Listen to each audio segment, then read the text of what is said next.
The World Bank estimates that there are approximately 30 million active soldiers in the world. And that's a lot, no doubt. But the population of the world is over 8 billion. This means that soldiers represent just 0.375%, or just over 1/3 of 1% of the world's population. And yet, as Warhammer hobbyists, soldiers are pretty much all we see. Now, of course, this makes sense as Warhammer is a war game, and war games are about war, but we're missing out on a lot of humanity that way. So today, we're making some of the everyday citizens of the Warhammer 40k universe.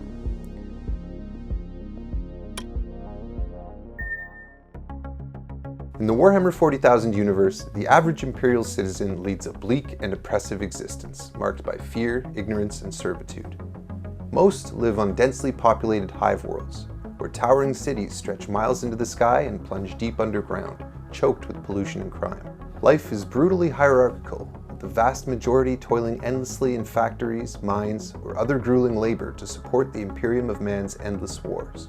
Death by starvation, industrial accidents, or purges is common, and the threat of alien invasions or demonic incursions looms constantly. For most, survival is the only ambition, and hope is a distant luxury. And yet still, in the vast hive cities of the Imperium, a dazzling array of different personalities emerge. Informal economies and black market activities flourish, and cults, gangs, and subcultures of all different stripes and flavors are present. In the towering spires of cities with populations in the billions, you can find every type of person you could imagine and more. So, to make these citizens, we really aren't able to use very many official Warhammer kits. Obviously, kits like Space Marines aren't appropriate because they're giant super soldiers in armor, and kits like the Astra Militarum are all in military uniforms, so we won't be able to base the kit bashes on those bodies either. There are definitely a lot of suitable bits from the 40k range, but we'll get back to that in a minute. A great foundation for kit bashing futuristic looking citizens are the Stargrave kits from Osprey Games. They're fairly affordable as kits go, and come with enough bits for 20 guys in each one, so they'll last a good long while. I picked up 3 kits, the Mercenaries, the Crew, and the Scavengers, and each kit consists of 4 identical sprues. So if you want to save even more money, you could buy these sprues individually on eBay.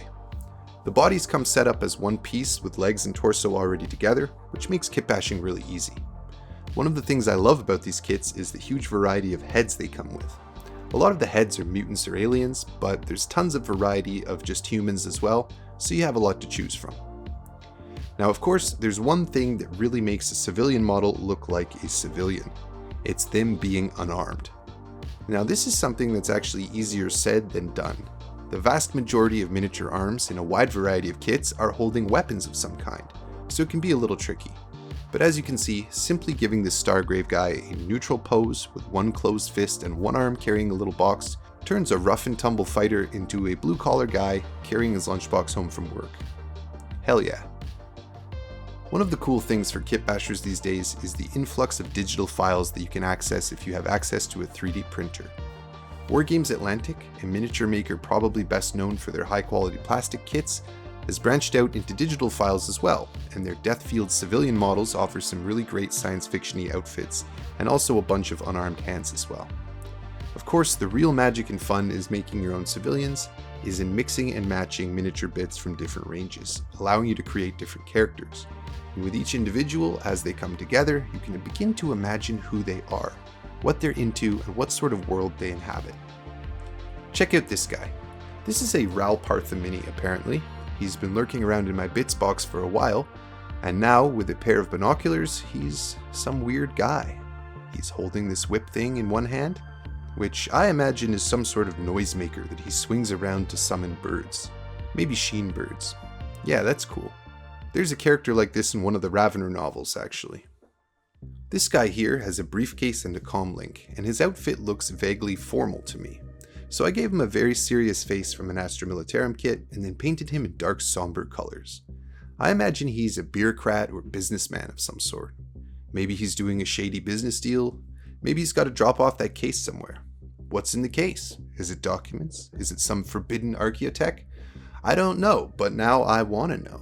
This is the world building power I'm talking about. So this lady here is one of my favorites. This body's from the set of miniatures I bought way back during the pandemic called Viral Outbreak, ironically for use in a miniature game called Pandemic. I like it because it features a bunch of slight and slender female characters.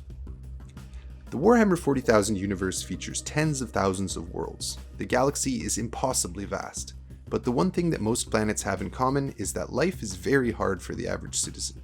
Many of them toil away in monotonous jobs, barely making enough to eke out existence. This woman has not only a jumpsuit, which I painted pink because I thought that would be fun, but also this skinny, sad, downtrodden look to her, like she's just walking home from a shift at whatever job she does.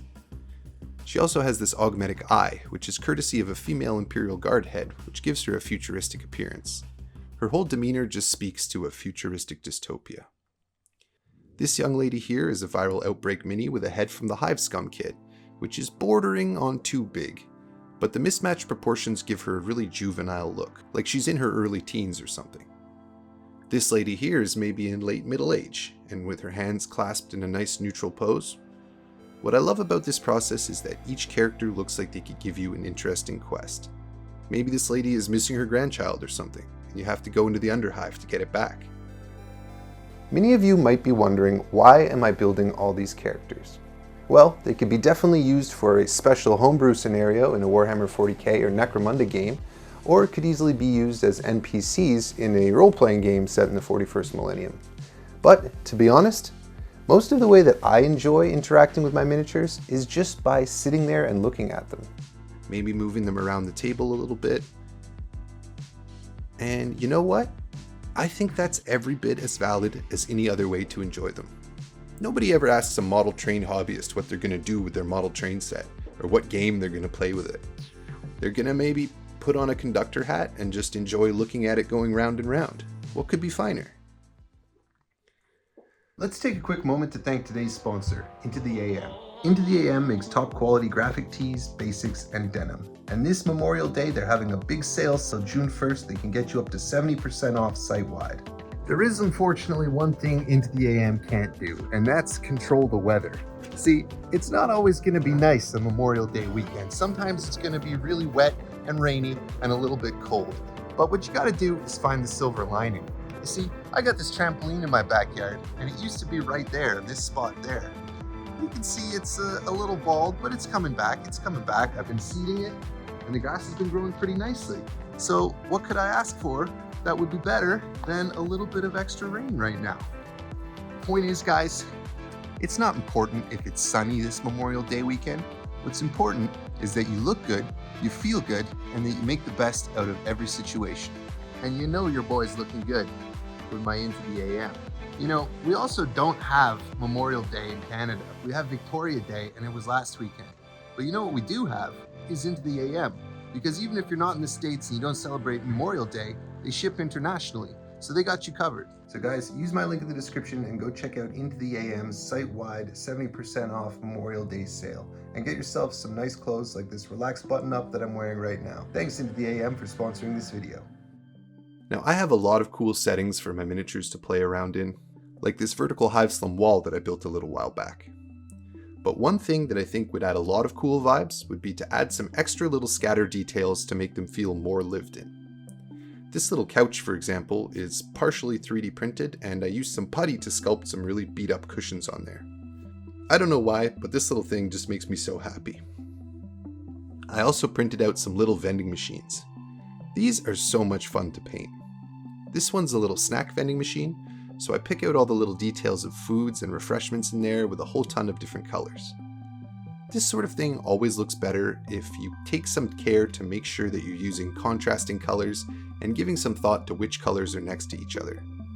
I took a little bit of inspiration from real life brands, of course. Let me know in the comments if you can tell which brands I was inspired by in this thing. This other vending machine is more of a drink machine, and I wanted it to be green with a nice yellow stripe. So I actually started by painting the whole thing yellow, then masked off a stripe shape with a bit of tape. Then I painted the whole thing green. Peeling up masking tape to reveal a nice clean line below is definitely one of life's simple pleasures. I have to say, I'm having such a good time painting this little vending machine. You know, painting a Warhammer army is such a big task that most people probably never stop and think, hey, maybe my little guys are thirsty. Maybe it would be more fun to paint up a little vending machine instead of starting a new army. This is a perfect little palette cleanser for me. I also decided to make some little classic 80s or 90s style arcade consoles. I don't know why, but it made a lot of sense to me to do this. It just kind of felt right. I haven't finished painting them all, but I had a lot of fun coming up with little different video games for my Warhammer Universe citizens to play.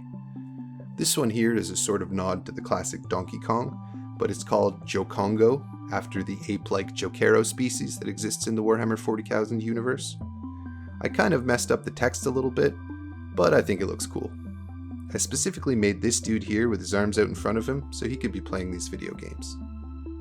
Now so far I've made like 20 of these little unarmed civilians from all different walks of life, each one with a different story to tell. I've got children even. This guy here is from a Dark Ages set by Warlord Games, but with his clothes painted neon, he looks perfectly at home here. This kid here looks a little bit old to maybe be holding a teddy bear. It's almost more suspicious than if he had a weapon of some kind. Kinda reminds me of that scene in Men in Black where Will Smith sees the little girl and he shoots her. That's neither here nor there. I even made a few with weapons, cause why not? I can use these as cultists in 40k or hive scum in Necromunda. This guy's one of my favorites. The leopard skin hair, the cool sunglasses, the way he's consulting a data slate. Don't you just want to know what he's up to? I do. So these are them so far, my Imperial citizens. At the end of the day, it's nearly impossible to accurately represent any society with a sample of just 20 people. But I've done my best to have a cool cross-section of hive citizens in Imperial society. I hope you guys have enjoyed this look into the everyday citizens of Warhammer 40k and enjoyed this video as much as I enjoyed making it. On next week's video, I'm making a cyberpunk cityscape that'll be really cool and show them off in their natural environment. Make sure you're subscribed so you don't miss it. As usual, I want to give a huge thank you to my Patreon patrons for their continued support, and thanks to Into the AM for sponsoring this video.